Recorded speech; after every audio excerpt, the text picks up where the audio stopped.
I'm Jeff Gould, America's storyteller. This is another episode of The Story, subtitled Back When They Had Their Story. This is the rise and fall of Howard Johnson's.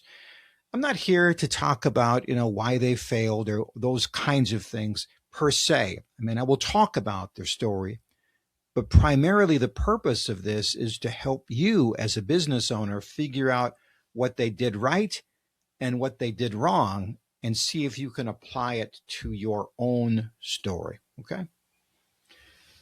Let's start with the story of Howard Johnson. Well, anytime I talk to businesses, one of the first questions I ask is who's the heart of this company? Well, obviously this guy has a name, and that is Howard Johnson. He starts this just over 100 years ago in 1925. It's a small restaurant. He wants to get into the business, and he has some family recipes for ice cream that he likes. And he has a fried clam recipe that he likes that he thinks could be an attraction for the restaurant. And then he hits across two things that make him really perfectly poised. He's an innovative guy, and he realizes at this time that Americans are consumed with travel. Now that the road system is in good shape, they want to see what this country is like. And so the concept is, can I build something that people can travel to as they go? And he starts what is ultimately the first restaurant franchise. So rather than just grow his own business and getting loans at the bank, he enters into partnerships with people. Tell you what, you build it under my name, using my recipes, my layout, and then I will siphon off some of the profits and you'll be owner of the business. This franchising concept really takes off. And then he has some extra addition to that tank. On the turnpikes or freeways of the period, you'd pull off to a rest side area, and they released, you had a chance to purchase contracts, and he bought them up. So you could, along the road, go to his restaurants. You were literally a captive audience. And then he starts to do some interesting things that really help his brand. First, he does orange roofs. And if you're traveling on the road and you're going to head to some place, you could eat at some greasy spoon, but why wouldn't you pull them to the place that you know and trust and recognize? Let's go into that place. That is Howard Johnson's.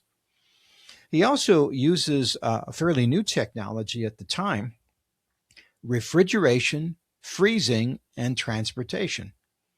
To help with his food quality, he has a kitchen where he makes all of the food, freezes it, and sends it out to those area locations. So the consistency of quality is maintained. Okay, so that's some of the innovations that he's able to take care of. And now, how does he find and promote his story? So you have your concept, but then how do we get other people to know what the story is? First, it's an iconic look. It's very mid-century modern. He hires a fancy designer, very bougie person who puts a lot of aqua inside. And if you were to look at pictures inside Howard Johnson's, it's like going into a time machine into the 50s and 60s. And then he has these brilliant ideas. First off, if you're a kid and it's your birthday, he'd send out a birthday card to your house, to you, the kid, and said, come on in to Howard Johnson's, and I will give you a free meal, an ice cream, and then, even party balloons. So the parents bring you in, and of course, they pay full freight. Turns out to be a pretty good deal. Kids don't eat that much. And of the 10,000 postcards he sent out, he had a 50% return rate. That is clever thinking. Who is thinking of these ideas? Does it really matter? I will assume it was Howard Johnson. But to the point of your story, who is the innovator in your company that is able to think of these concepts that anchor to the heart of your business story? Genius idea number 2. He comes up with 28 flavors of ice cream. And he says, tell you what, you have a little punch card. I don't know how he kept track of it, But if you have a cone of all 28 flavors, we'll give you a free cone. And it worked like crazy. It worked like crazy. Now, he had some issues. He had the Depression that really wiped out a lot of his progress. And so did World War II with gas rationing, and that cut down on travel. But he bounced back each time and got bigger. He got into the hotel business as well, and that became an iconic brand. And then, well, what happened? Hmm. Well, franchises, his original concept, other people picked up.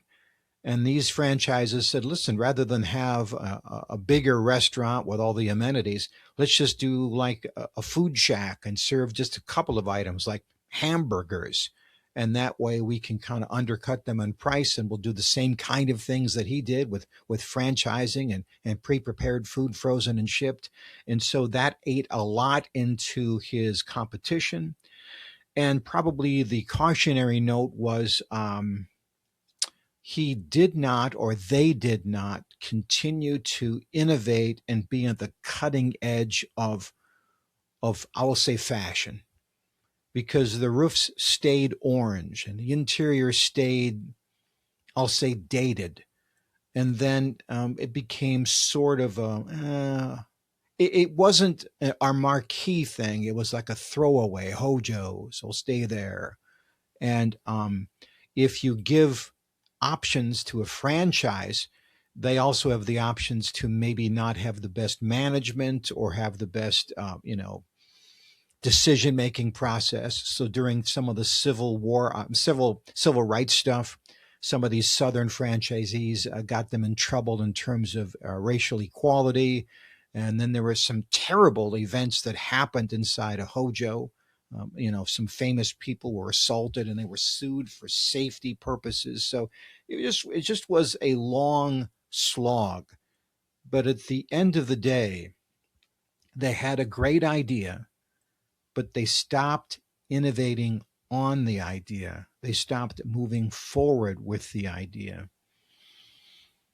Well, they split off the hotel part and they sold that down the road. That still exists. Somebody bought the name, but really, what it was is not what it is now. They kind of, I would say, they stripped it out for parts. Some people bought it for the real estate. Some people bought it for the marquee name. The name exists, but only as a name. And the restaurants, well, there were like three left. They still had the orange roofs, and then somebody said ish, and then they painted them neutral colors because the orange roof no longer was a cool thing. It became a garish thing. And Howard Johnson's is something that is, I will say common. Okay. Every story has its arc. You have your innovators. You have the people who create the story and share the story, so they get the followers that love the story. And then if you don't figure out the next chapter in the story, they successfully launched, hotels. That was a good thing. But then what?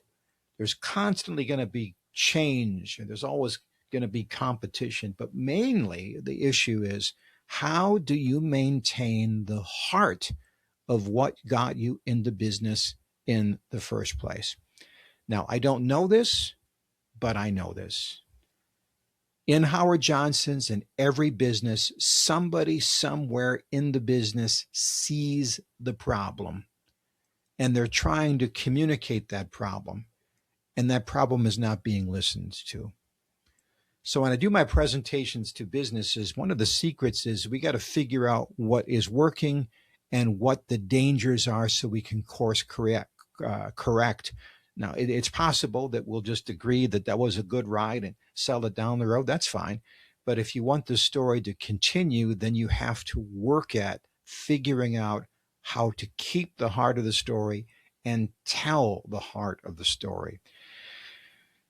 It's as simple and as difficult as this sentence: don't lose the heart of your story. Now, by the way, I have a presentation about a much larger story, America's story. Yeah, I do the presentation and I have a free ebook that talks about three unknown America story. You might like to watch that. That's available right here. Until we talk or communicate, I'm Jeff Gould, America's storyteller. God bless.